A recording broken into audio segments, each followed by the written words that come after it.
Buenas noches, queridos amigos, compañeros y compatriotas de nuestra amada patria y de nuestra querida provincia del Chaco. Como bien lo sabemos, en todos estos últimos días nos hemos empezado a comunicar a través de este medio que para nosotros resulta muy importante establecer para que podamos empezar a canalizar nuestras inquietudes, para que podamos a canalizar nuestras demandas y también para que todos nosotros podamos tratar de comprender qué le está pasando a nuestra querida patria, qué le está pasando a nuestra realidad agobiante de nuestra querida república. Y yo quiero agradecer inmensamente a todos los compañeros, amigos con quienes estamos charlando en todos estos días, debido a los múltiples debates, a las múltiples discusiones que se están generando en el seno de nuestra patria. Porque es importante enviarles un cálido y afectuoso abrazo a todos y cada uno de ustedes, porque como bien saben, hace pocos días, como lo mencioné recientemente, tenemos la posibilidad de contactarnos así de esta forma, así que la verdad estamos muy contentos porque estamos teniendo muchas visitas para lo novedoso, si se quiere, de la transmisión, porque como ustedes sabrán, en el mundo de Internet y en el mundo también de las comunicaciones desde el punto de vista virtual, es muy extraño y muy paradójico que simplemente nos dediquemos a tratar de abordar los hechos que más impactan en la vida de los argentinos desde el punto de vista filosófico, desde el punto de vista político, desde el punto de vista sociológico y desde el punto de vista de la protección de los derechos. Así que nosotros celebramos que a pesar de toda la vorágine, a pesar de todo el estruendo informativo que nosotros recibimos día a día y a pesar de las cargas emocionales que tenemos que transitar, porque la verdad que tenemos que transitar unas cargas emocionales muy importantes, tengamos la posibilidad de discutir estas cuestiones desde el punto de vista de la empatía, desde el punto de vista del respeto, pero también desde el punto de vista de un profundo amor a nuestra patria y un profundo amor a los ideales de nación justa y soberana que forjaron nuestros patriotas fundadores. Como bien habíamos dicho, nosotros hemos tenido un parate este sábado y domingo por cuestiones de saturación desde el punto de vista laboral, desde el punto de vista intelectual. Como ustedes saben, como la mayoría de los que se reúnen con nosotros, tenemos actividades que nos impiden tener como quisiéramos el contacto con todos ustedes, realizar muchas más actividades. Hemos tenido una semana intensa.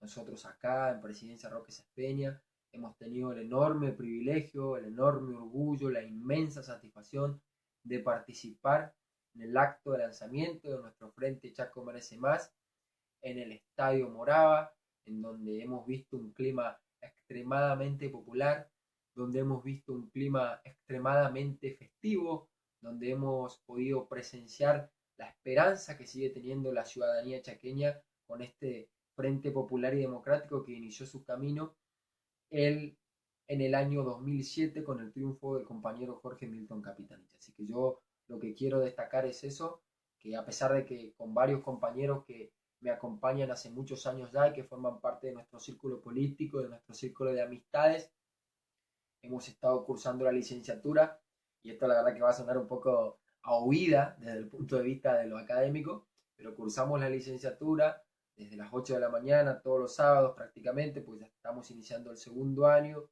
sea que tenemos una agenda intensa toda la semana desde el punto de vista de lo académico y lo laboral, por la mañana trabajando y ayudando a todos los compañeros desde el punto de vista legislativo aquí en la ciudad de Presidencia Roque Saspeña, y también desde el punto de vista académico, cumpliendo con nuestras obligaciones de mi parte en nuestro amado Instituto Honorione de Presidencia de Roque Peña, y también capacitándonos mucho más desde el punto de vista intelectual con distintas actividades que tienen que ver con la carrera de Derecho y con la carrera de licenciatura en Historia que completa nuestra formación como profesores de Historia. Y teniendo en cuenta todo ese bagaje, también destacamos nuestra predisposición al más noble cargo y al más esclarecedor calificativo que puede tener una persona que lucha por defender los sueños de la clase trabajadora, de la clase social más postergada, de la clase social más perjudicada, que es la militancia. Nosotros nos consideramos militantes y como nos consideramos militantes del campo nacional y popular, estamos orgullosos de haber participado este sábado. En el momento que pudimos, como bien les comenté, nos pudimos, si se quiere, escapar hasta cierto punto, porque fue en el recreo, nosotros tuvimos clase hasta las 11:30, después tuvimos un parate para descansar, para salir a comer algo, para tratar de consumir algún refrigerio, para volver prácticamente después del mediodía, entre las 12 y 12 y cuarto, y justo para las 12 estaba pautado el acto del Frente Chaco Merece Más, entonces con un compañero dijimos, ¿por qué no vamos a ver el clima, a estar presente, a saludar a los compañeros, hasta que efectivamente pueda nosotros interpelarnos desde el punto de vista de la composición orgánica de este enorme frente que gobierna el país? La verdad que hemos tenido una enorme experiencia, hemos visto un clima extremadamente optimista, hemos visto un clima de responsabilidad inmensa, hemos visto un clima de desprendimiento en varios compañeros que están ocupando lugares de gestión y que están orgullosos de los candidatos que tenemos. Así que lo hayamos podido hacer en Saspeña también marca lo que para nosotros es importante desde el punto de vista de ese gran anhelo que tenemos todos los que integramos el campo nacional y popular en Saspeña. Que ustedes saben que el gran anhelo que tenemos los que ocupamos el campo nacional y popular en Presidencia Roque Saspeña es poder instaurar la conducción de nuestro municipio, un gobierno de matriz progresista, un gobierno que piense en las necesidades de la gente, un gobierno que piense en la realidad de los pueblos que se sienten representados en su mensaje desde el punto de vista de protección de los barrios más alejados, en donde podamos optimizar nuestros recursos, en donde podamos apuntalar el crecimiento de la juventud, en donde podamos fortalecer el trabajo de nuestros empresarios, en donde podamos tener una visión de una ciudad industrial que recupere el sendero que hemos tenido en los últimos años, pero en donde el foco esté puesto en la protección de los más vulnerables. O sea que nosotros, la verdad que queremos ser partícipes necesarios de una profunda transformación en Presidencia Roque Saspeña, así que el presidente del Consejo Superior del Partido Justicialista haya elegido Presidencia Roque Saspeña para iniciar, para dar el puntapié a la campaña del Frente Chaco Merece Más, es muy importante y muy esclarecedor para la tarea militante que queremos dar. Así que una vez más, el abrazo interminable a todos los compañeros con los que nos hemos encontrado en el acto, a todos los compañeros integrantes de la lista, a todos los funcionarios, a todos los amigos que están presentes y van a estar presentes siempre en esta lucha, y el enorme orgullo que tuvimos en presenciar el acto. Estuvimos 20, 25 minutos, cuando arrancaron a hablar nuestros candidatos, desde nuestro gobernador a los demás integrantes de la lista, tuvimos que retornar al Instituto Don Orione con nuestro amigo y compañero querido de luchas, Carlos Tarasegui, porque ya empezaba nuestra clase y teníamos que estar haciendo unos ejercicios de economía que la verdad que también nos sirven mucho para dar esta batalla cultural que necesita la ciudadanía. Bueno, después de esta breve introducción y saludando a los amigos que están comentando acá, que están viendo la transmisión, a muchos amigos, vecinos, compañeros y compañeras que siempre están presentes, que la verdad me alegro mucho que estén dispuestos para iniciar esta lucha que me parece que más que nada es cultural. Nosotros hoy habíamos planteado como eje de nuestro análisis de la realidad política una temática que viene siendo muy tenida en cuenta y que viene siendo muy interpelada desde el punto de vista intelectual y desde el punto de vista de la lógica del sistema capitalista. Hoy nosotros, en la discusión que pretendemos llevar adelante desde el punto de vista democrático, habíamos planteado en nuestra página de Facebook que el tema estaba relacionado con el lugar preponderante, con el lugar importantísimo y fundamental de discusión que tiene en la escena política internacional el sumo pontífice, el Santo Padre, el Papa Francisco. El Papa Francisco, que como ustedes saben tiene un historial muy profundo en la República Argentina, en la ciudad de Buenos Aires, en lo que respecta a la lucha contra el trabajo informal, en lo que respecta a la lucha contra el tráfico de todo lo que tiene que ver con las personas y las mujeres y las jóvenes que pueden llegar a ser fruto de una persecución en lo que respecta a la trata de blancas, que tiene una política muy decidida a favor de las mujeres, de los más desprotegidos, que condena todo lo que tiene que ver con la informalidad laboral y que es un militante de las causas justas que siempre diferencian a los hombres que luchamos por la igualdad. Así que, ¿por qué hoy el tema tiene que ver con el Papa Francisco? Porque una vez más vamos a hacer un análisis que tiene mucho que ver no solamente con lo que el Papa Francisco plantea desde el punto de vista del combate a la informalidad, sino el escenario internacional, los actores internacionales del poder concentrado, cómo reaccionan ante este mensaje que el Papa Francisco le está dando al mundo entero. Fíjense hoy que en una de las editoriales de los medios más importantes que generan opinión pública en el mundo y en la República Argentina se han despachado con una serie de epítetos descalificadores hacia el Papa Francisco que la verdad que generan indignación, porque lo hacen desde el punto de vista de las corporaciones, porque lo hacen desde el punto de vista de la defensa de los intereses oligopólicos concentrados que solamente pretenden esmerilar las conquistas sociales para seguir usufructuando los bienes que deberían estar al servicio de las grandes mayorías.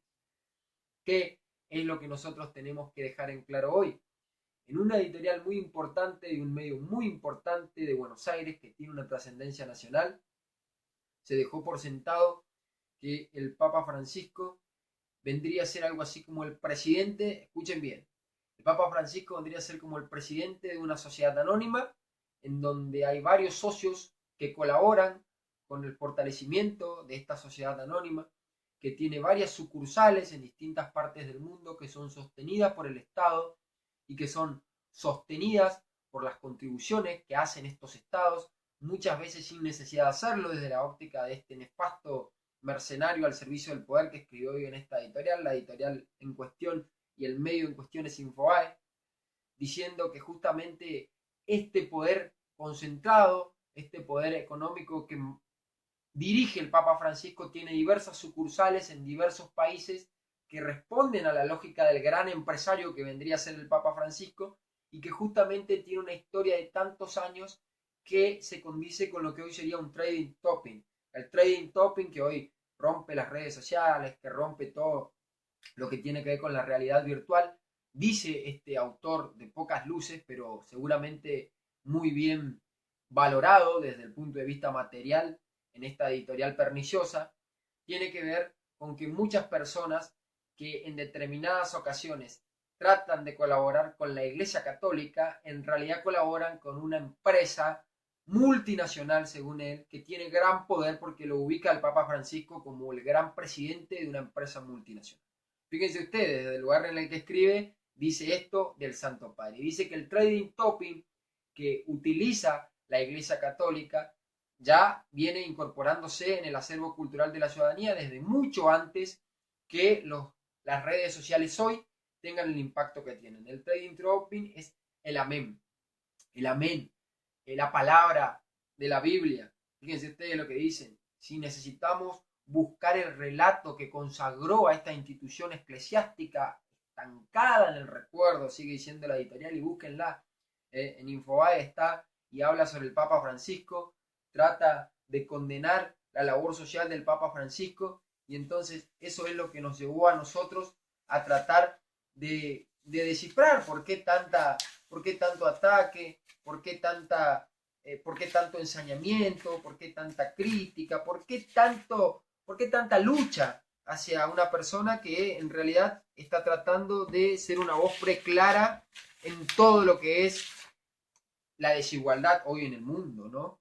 El título dice: Francisco está muy pendiente de la crisis venezolana, lástima que esta semana se cayó WhatsApp. Así la pueden buscar, ¿no? Francisco está muy pendiente de la crisis venezolana, lástima que esta semana se cayó WhatsApp.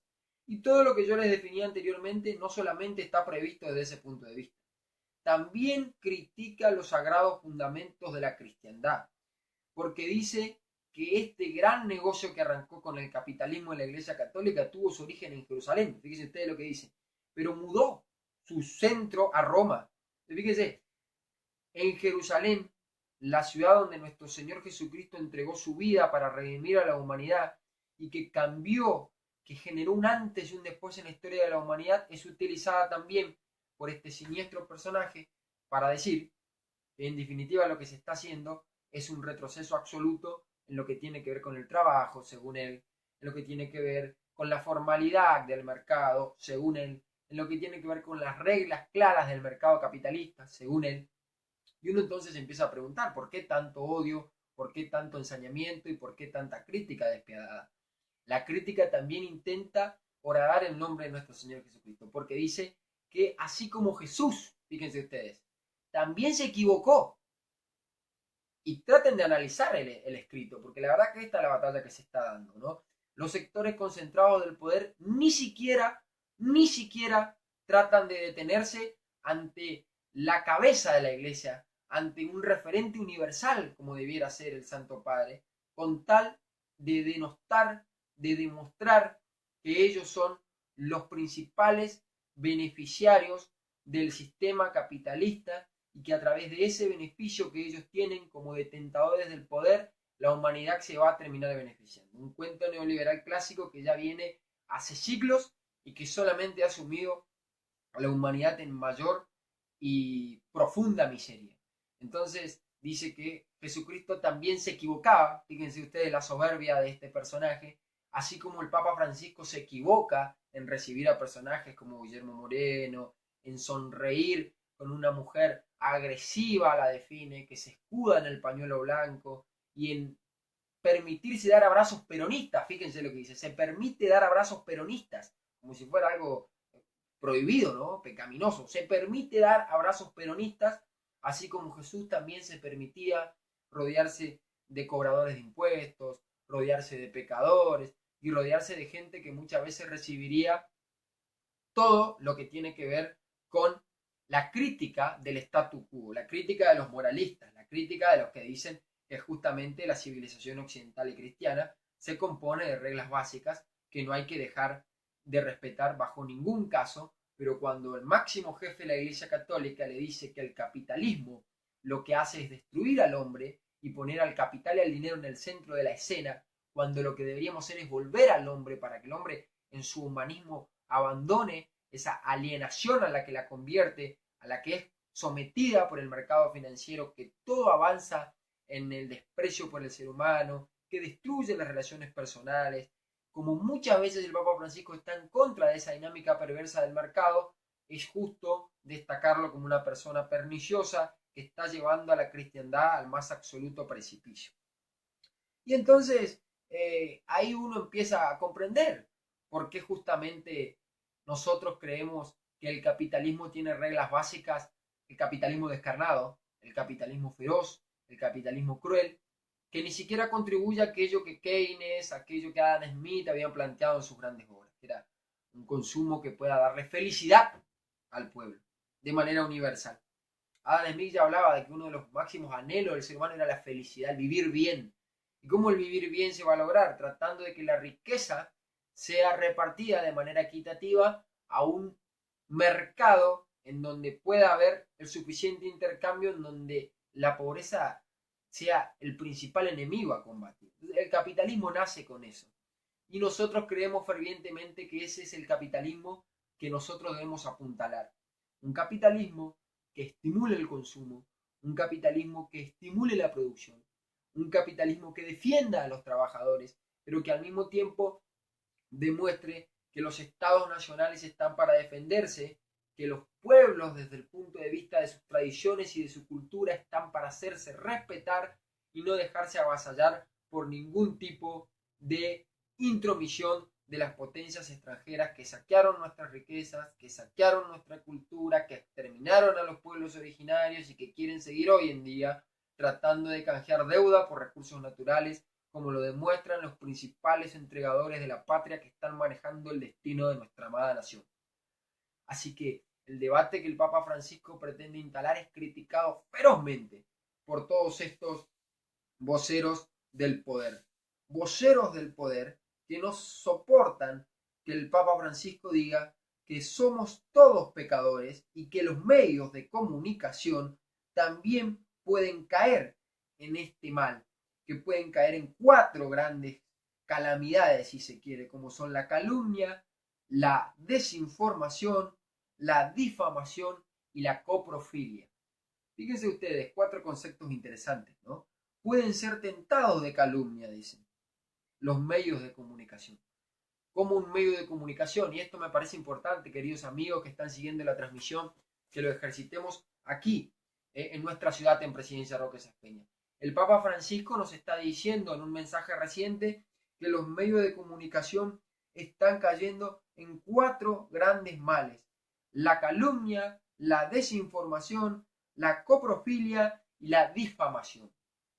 4 grandes conceptualizaciones sobre el enorme mal que le pueden hacer los medios de comunicación a la sociedad, mucho más que a los procesos políticos que pretenden destruir. El Papa dice respecto a la calumnia que pueden ser tentados de calumnia los medios de comunicación. Tenemos varios periodistas en Presidencia Roque Saspeña que son tentados de calumnia. No sé si nosotros como militantes políticos, como educadores desde el punto de vista de que consideramos a la educación como la verdadera emancipación, podemos definirlo de la forma en que lo hace el Papa Francisco, estos prebendarios que tenemos acá en Presidencia Roque Saspeña. Y en todo el Chaco, la verdad, porque yo hablo de Presidencia Roque Saspeña porque nosotros tratamos de dirigir un mensaje a todos los amigos y las amigas y los compañeros que nos ven y las compañeras que nos ven y tratamos de generar todo tipo de elucubraciones filosóficas, si se quiere, fundamentaciones coherentes desde el punto de vista lógico, desde el punto de vista sociológico, y todo esto se ve destruido. Acá, cuando a la mañana nos levantamos, preparamos el mate y escuchamos las radios locales, que impunemente dicen lo que se les antoja, que instalan agendas que nada tienen que ver con la realidad social. Porque la realidad social hoy del obrero, del trabajador, les está diciendo a los medios de comunicación que paren con la complicidad, con el saqueo que se está sometiendo a nuestra patria. Los medios de comunicación no pueden ser cómplices porque la avalancha de la indignación moral los someterá al escarnio público. No puede ser que en todos estos meses las radios locales, que ustedes saben quiénes son, se escandalizaron al extremo por los posibles adeptos, adherentes a eso tan metafísico, si se quiere, que ellos llamaban garantismo. Hoy tenemos uno muy famoso aquí, que en realidad yo no puedo creer cómo hay algunos dirigentes de nuestro espacio que lo consideran una persona respetable, porque una persona que dice estas cosas sobre el Estado de Derecho y que termina perjudicando los principales lineamientos de nuestro movimiento no tiene ni merece ningún respeto desde el punto de vista moral. Uno no puede salir a ensuciar y salpicar con todo tipo de inmundicias a la gente. Fíjense ustedes, se instaló en Presidencia Roque Saspeña a través de las usinas del Poder Nacional lo que nosotros criticamos siempre. Pero también se instaló con mucha fuerza de que había jueces, abogados, militantes de derechos humanos y dirigentes políticos de nuestro espacio que pretendían instalar un garantismo bobo. Ustedes saben bien a quién me estoy refiriendo. Todas las mañanas en su radio y en su programa al mediodía, que cuando ponemos también la televisión a la hora del almuerzo también sale como columnista destacado, él y varios, lamentablemente no son todos así porque también hay varios medios, varios periodistas que tratan de romper el cerco informativo, diciendo que el garantismo bobo, de cómo podía ser, que había jueces que permitían que salgan personas que robaron, personas que atentaron contra la propiedad privada, personas que delinquieron, que era imposible darle un mensaje a la sociedad de impunidad, lo cual nosotros dijimos seguramente tienen toda la razón del mundo. Pero ahora, cuando surgió un fallo vergonzoso de la Corte Suprema de Justicia, nosotros no vemos que haya ninguna condena absoluta. Sí, hay tímidos intentos, hay tibias aproximaciones de repudio porque no les queda otra, porque no les queda otra, porque no hay manera de acompañar esto desde el punto de vista de la disputa pública. Entonces tratan de hacer malabares para presentarse como también sostenedores del repudio social. El miércoles de esta semana tenemos que acompañar la convocatoria de las madres, abuelas y organismos de derechos humanos para pedir juicio político a los integrantes de la Corte Suprema de Justicia que permitieron este latrocinio, que permitieron este enorme retroceso. Y yo quiero, convoco y me tengo todas las esperanzas depositadas en que los aspeñenses van a salir a acompañar en amplitud mayoritaria esta marcha, que es en la defensa de nuestra democracia misma. Nosotros no estamos siendo gobernados por dirigentes políticos de otras fuerzas tradicionales de disputa democrática. Estamos siendo gobernados por los patrones históricos del sometimiento de la patria. Como bien dice una frase que está circulando por estos días, los que no gobiernan son los hijos de la dictadura, los nietos de los que bombardearon la Plaza de Mayo, los tataranietos de la década infame y los chosnos de la expedición al desierto. Esta es la realidad y estas son las familias que a nosotros nos vienen gobernando. Entonces nosotros, así como hubo muchas personas que dijeron que en la marcha que se convocó la semana pasada aquí en la plaza por la inseguridad fue una marcha espontánea, que el pueblo salió y que todos sabemos que en realidad tuvo franja morada convocando de la universidad un reclamo lícito, que quede claro, es un reclamo lícito, pero no nos prestemos para que los dirigentes políticos con sus mezquindades traten de enarbolar banderas que nunca fueron producto de su defensa a ultranza. Y lo mismo tiene que pasar con esta marcha que viene preparándose para el miércoles. La del miércoles es una marcha de todas las fuerzas sociales de la República Argentina que condenan y repudian el retroceso en derechos humanos. No es propiedad de ningún partido político, no es propiedad de ningún sector social, es propiedad de todos los hombres y las mujeres que lucharon por una patria justa, libre y soberana. Y no puede ser que ningún dirigente político comprenda la importancia del asunto. Estamos muy contentos porque estamos teniendo muchas personas que están siguiendo la transmisión en vivo, que están acompañando con comentarios, que están tratando de acompañar este ejercicio de reflexión intelectual y de praxis de participación activa que nosotros tratamos de transmitir. Así que un inmenso orgullo a todos los amigos que seguramente estarán cansados, pero acompañen la transmisión y nosotros deseamos que sigamos en este camino de interacción. Siguiendo lo que había dicho el Papa Francisco sobre los medios de comunicación, nosotros habíamos definido que son 4 las características que él vio que hoy los medios de comunicación, fíjense, que tiene directa relación con lo que nosotros dijimos al principio, están entablando.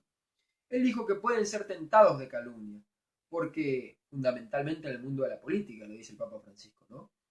Pero también para la difamación. Y afirma que toda persona tiene derecho a la buena fama que va en contra de la difamación. Pero por ahí también en su vida anterior o en su vida pasada, o hace 10 años, 20 años, 50 años, tuvo un problema con la justicia, un problema con su vida familiar. Entonces, sacar a la luz hoy eso es gravísimo, dice el Papa Francisco, porque hace daño y porque se anula a una persona. Fíjense, ¿no? Fíjense la importancia de cómo nosotros podemos descubrir la profundidad del mensaje de los medios de comunicación, ¿no? La difamación. Pueden ser tentados de calumnia para ensuciar a la gente y pueden ser utilizados también para la difamación. La difamación. Y toda persona tiene derecho a la buena fama, dice el Papa Francisco. Porque como somos seres humanos y tenemos virtudes y defectos como todos los hombres, puede ser que en nuestra vida anterior, en nuestra vida pasada, hace 10 años tuvimos problemas con la justicia o problemas en la vida familiar. Y utilizar eso para entorpecer el debate político como lo hacen en Presidencia Roque Peña, que parecen más que nada espectáculos dignos de los programas de más baja estopa farandulera antes que debate serio sobre la construcción política, es un enorme retroceso desde el punto de vista humanista y cristiano. Lo dice el Papa Francisco. Lo dice el Papa Francisco. Así que imagínense ustedes, ¿no? La resistencia que puede tener el Papa al decir estas cosas. Una resistencia feroz, una resistencia atroz. ¿Cómo puede ser que el Papa diga esto contra los medios de comunicación? No condena a los enemigos del dictador Maduro. Y es bastante complicado plantear una posición teniendo en cuenta estas observaciones. No solamente dice que se anula a una persona con la difamación, dice que la calumnia, que era uno de los otro punto, el segundo punto, se dice una mentira de otra persona, ¿no? Y en cambio en la difamación se saca una carpeta. Fíjense, teniendo en cuenta todo lo que está pasando con los carpetazos, todo lo que está pasando con las escuchas de conversaciones privadas que están teniendo nuestros líderes políticos, que no aportan nada para el debate, no aportan nada para la investigación, pero que sin embargo son sacadas de contexto y utilizadas en varios programas que intentan hoy posicionarse en la esfera política, pero que en realidad son ruines, serviles y miserables mercenarios al servicio retrógrado del poder concentrado. No son más que eso. Son serviles, mercenarios, prebendarios, agentes del poder concentrado. Son eso. Y cuando reviente toda la calumnia con la que difaman a los personajes que se han jugado por cuestiones y por la defensa de luchas y conquistas públicas que ampliaron los derechos de la mayoría, no van a saber cómo reconvertirse. No van a saber cómo reconvertirse. Porque en la vida, antes que ser de un determinado sector político o de un determinado sector partidario, lo que hay que ser, como dice una mujer extraordinaria, es ser coherente. Es ser coherente. La coherencia es lo último, el último reducto de dignidad en el que se apoyan las personas de bien. Nosotros tenemos que tratar de ser coherentes. el movimiento nacional y popular que enarbola las banderas de los poseídos tiene que tratar de ser coherente, no tiene que doblegarse, no tiene que arrodillarse, no tiene que tratar de aceptar de manera mansa la servidumbre a la que intenta someternos el poder. No debemos dejar de ser coherentes. Y el Papa Francisco sigue diciendo también que el carpetazo es algo que justamente es verdad, pero que ya pasó, ¿no? Quizá esa persona dice ya pagó con la cárcel, ya pagó con la multa, ¿no? O con lo que sea ese delito. Dice, no hay derecho a ese carpetazo y está mal. Fíjense la simpleza, ¿no? Desde el punto de vista de la expresión que utiliza el Papa Francisco para condenar el funcionamiento pernicioso en los medios de comunicación. Está mal. Está mal reducir el debate a cuestiones que tienen que ver con la esfera íntima de la persona. Y ese es el fundamento de todos los medios de comunicación. Y esa esfera, la verdad que un día nosotros vamos a explotar de tanta indignación. Y también se refiere a otro gran mal de los medios de comunicación, la desinformación. Y se puede hacer mucho daño la desinformación. Porque frente a cualquier situación, decir una parte de la verdad y no la otra, eso es desinformar. Claramente exclama, no, eso es desinformar. Porque vos, o sea, el periodista al televidente le da la mitad de la verdad. Y por lo tanto, el televidente, el espectador, el oyente, aquel ciudadano que se conecta en una red social, no puede hacer un juicio completo, un juicio complejo sobre la verdad completa, redundante, porque tiene solamente un fragmento, ¿no? Y en estas declaraciones que dio un medio católico Tertio, es un medio de información católico que se dedica a indagar sobre las cuestiones y la evolución de los acontecimientos de la Iglesia Católica, el Papa habló sobre esto y dijo también que la desinformación es probablemente el daño más grande que pueda hacer un medio. Por lo tanto, orienta la opinión en una dirección. Orienta la opinión en una dirección, quitando la otra parte de la verdad. Los medios tienen que ser muy limpios y muy transparentes. Por lo tanto, no tienen que caer en la coprofilia. Concepto interesantísimo. Honestos y transparentes. Bueno, la verdad, el Papa Francisco es el pastor de una religión que se caracteriza y se enorgullece de la fe.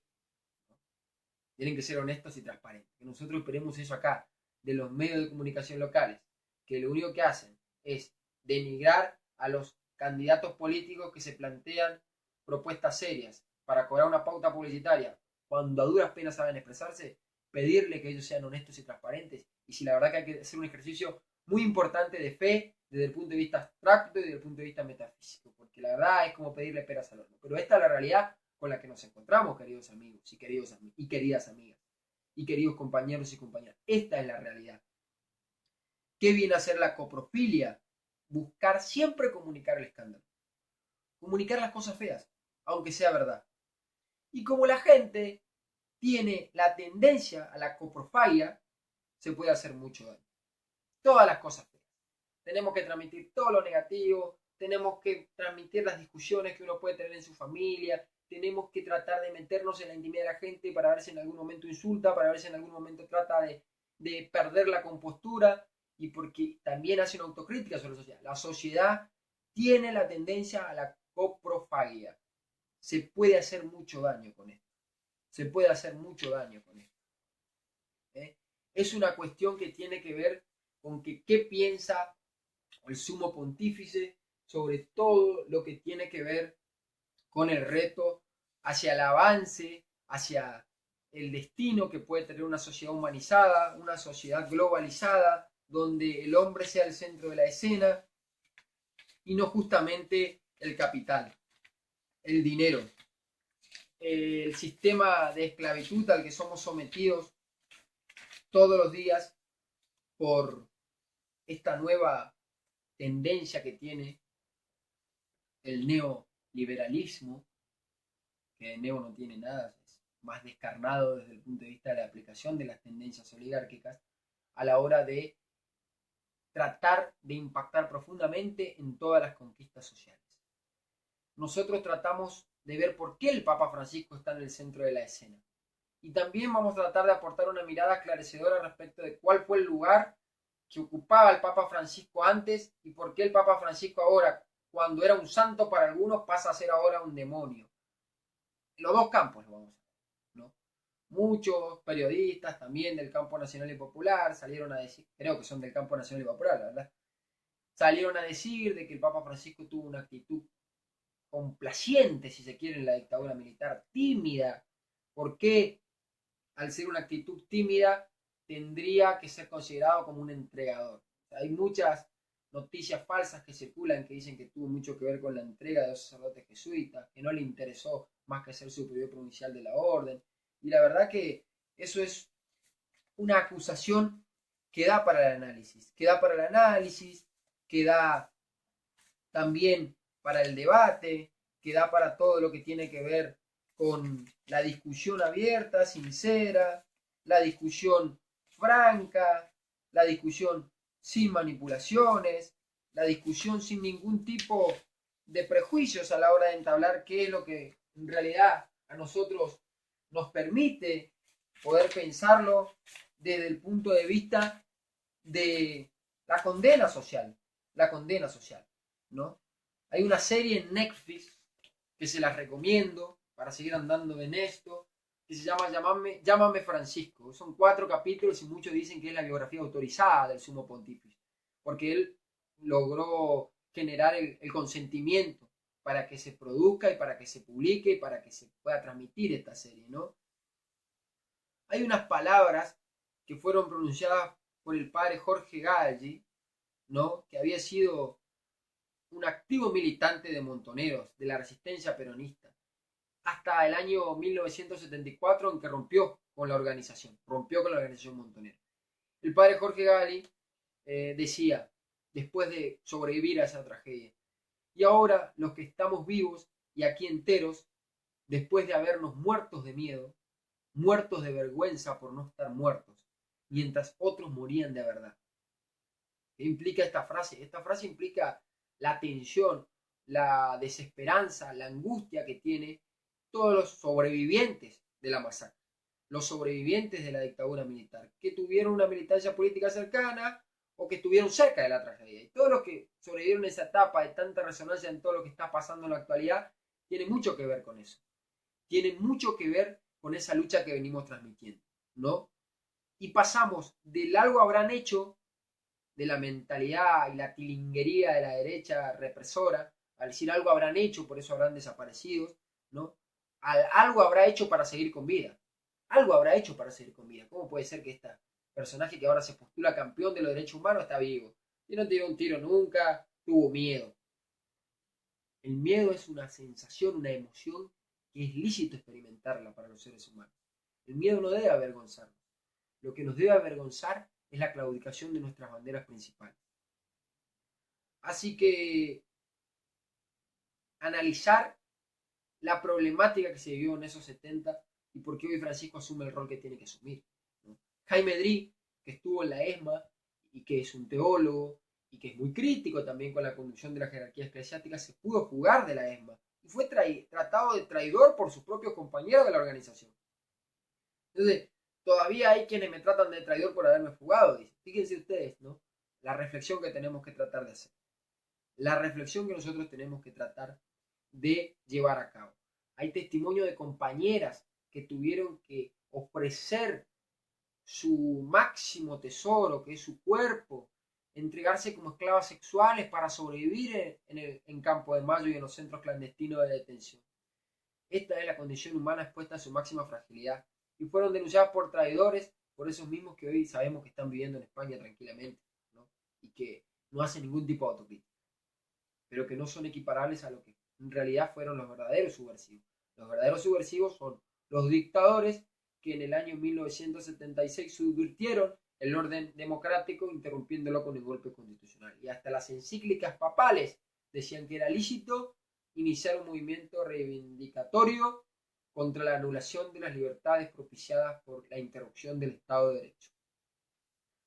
Así que la introducción esta, ¿por qué tiene que ver? Porque el padre Jorge Bergoglio, el Papa Francisco, tuvo un rol social en la época, una cercanía con todo lo que sufrieron la represión, y hizo, él hasta como que se presta para la reflexión al decir que hizo muy poco para salvar unos pocos, que podía haber salvado muchos más.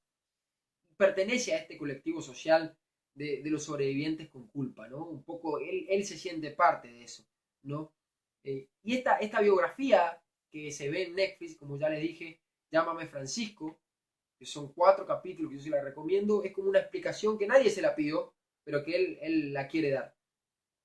Y muchos críticos dijeron que la serie falsifica los hechos, falsifica al protagonista, ¿no?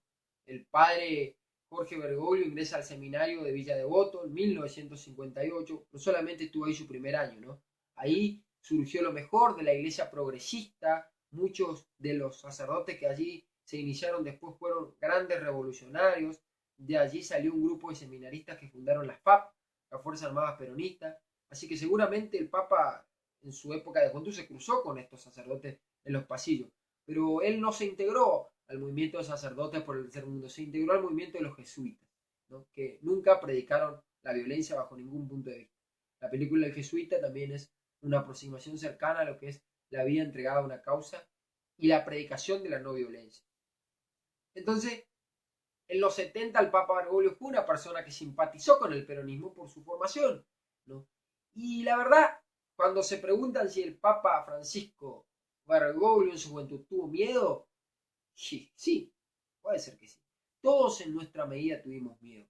O sea, ¿qué pensamos?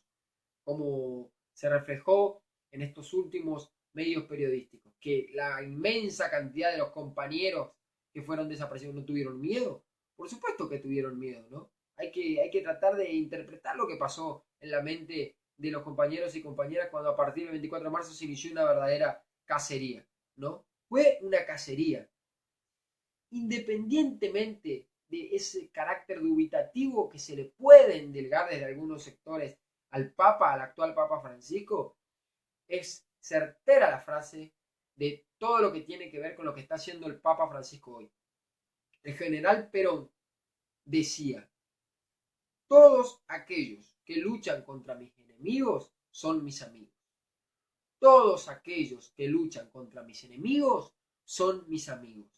El Papa Francisco hoy está luchando contra nuestros enemigos, está luchando contra los defensores del capital salvaje, está luchando contra todos aquellos que propician la guerra y la destrucción a través de la proliferación de armas masivas, a través de la persecución a los refugiados, a través de la persecución a todos aquellos que tienen un credo religioso distinto, condena el hambre, condena la pobreza, condena la expansión desde el punto de vista del capital, condena la falsedad ideológica de los medios de comunicación, condena la esclavitud, condena a los principales líderes políticos que abjuran de su compromiso con el pueblo. Por lo tanto, está combatiendo a todos aquellos que nosotros decimos combatir. Por lo tanto, es nuestro amigo.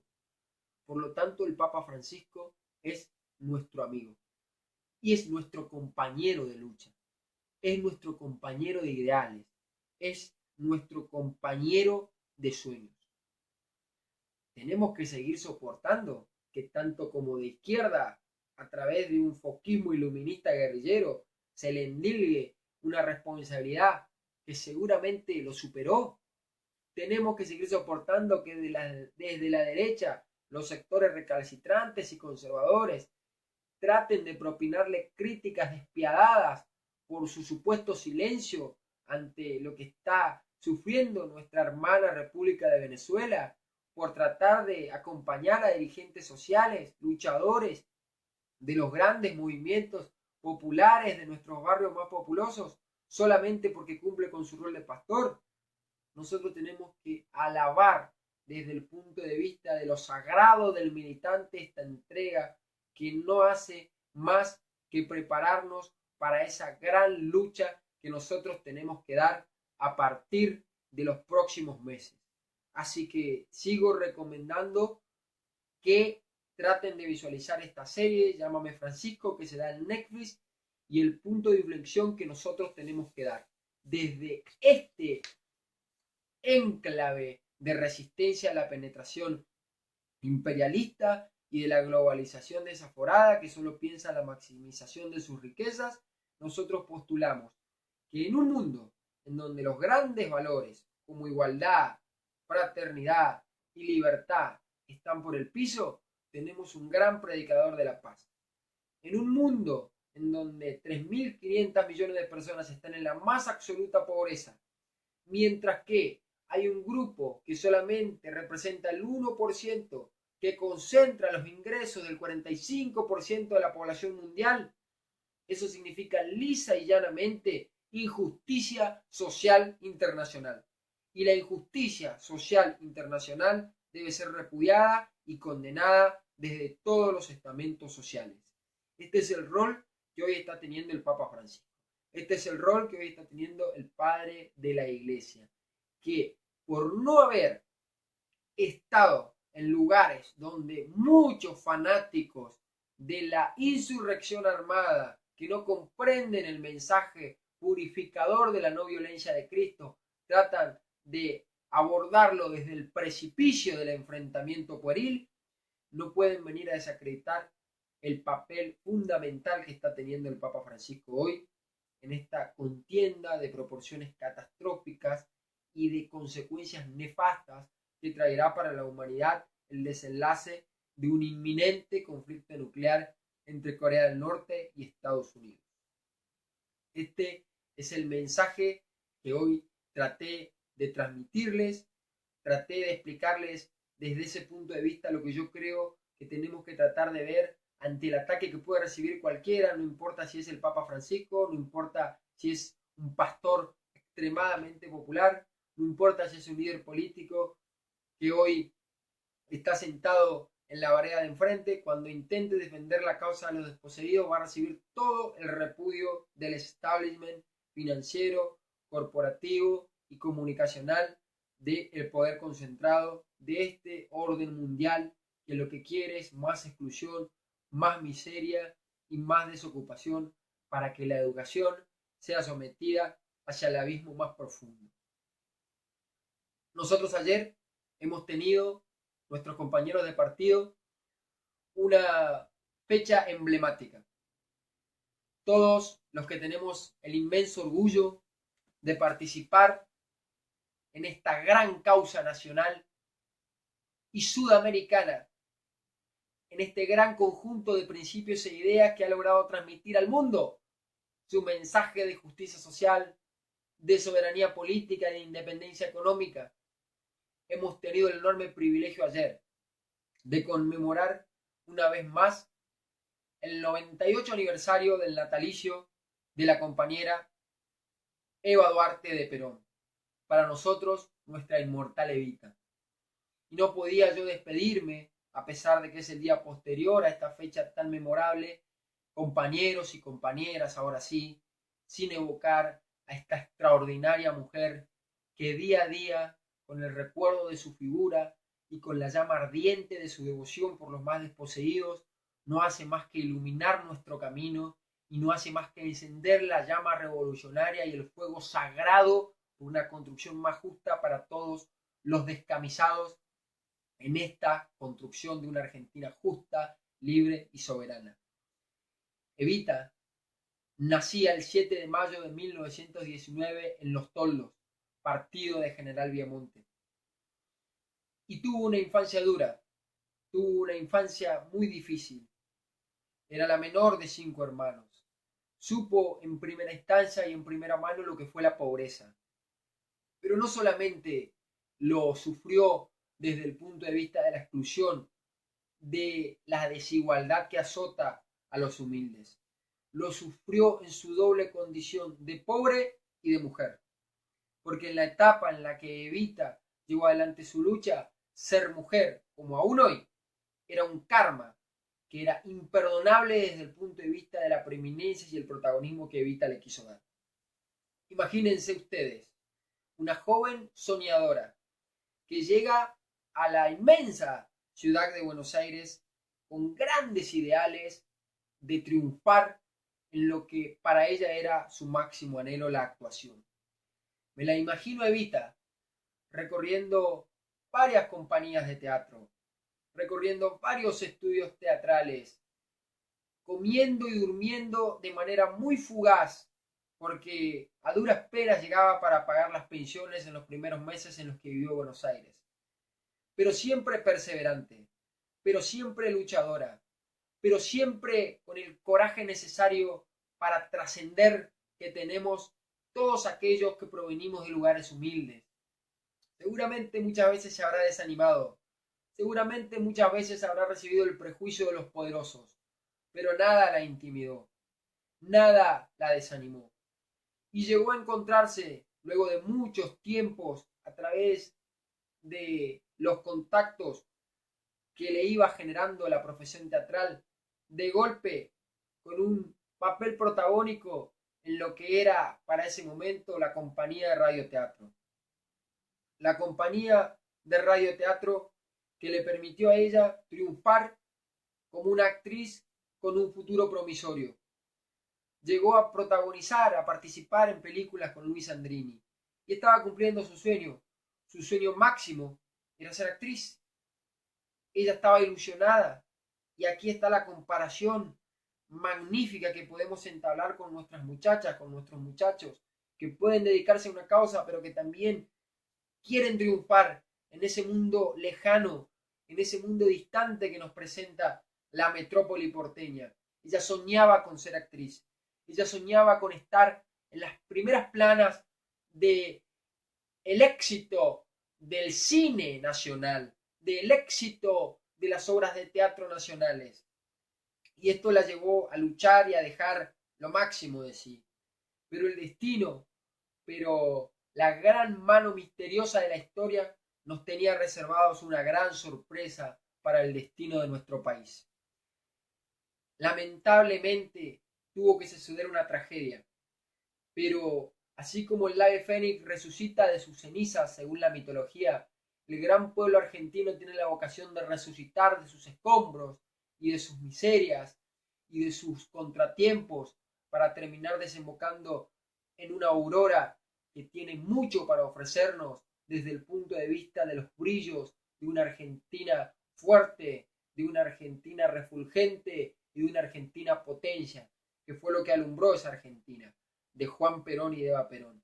El terremoto de San Juan generó la posibilidad histórica de que una joven actriz de promisorio futuro se encuentre con un joven coronel de promisorio futuro y que juntos puedan planificar la realización de todos los ideales que habían forjado su vida.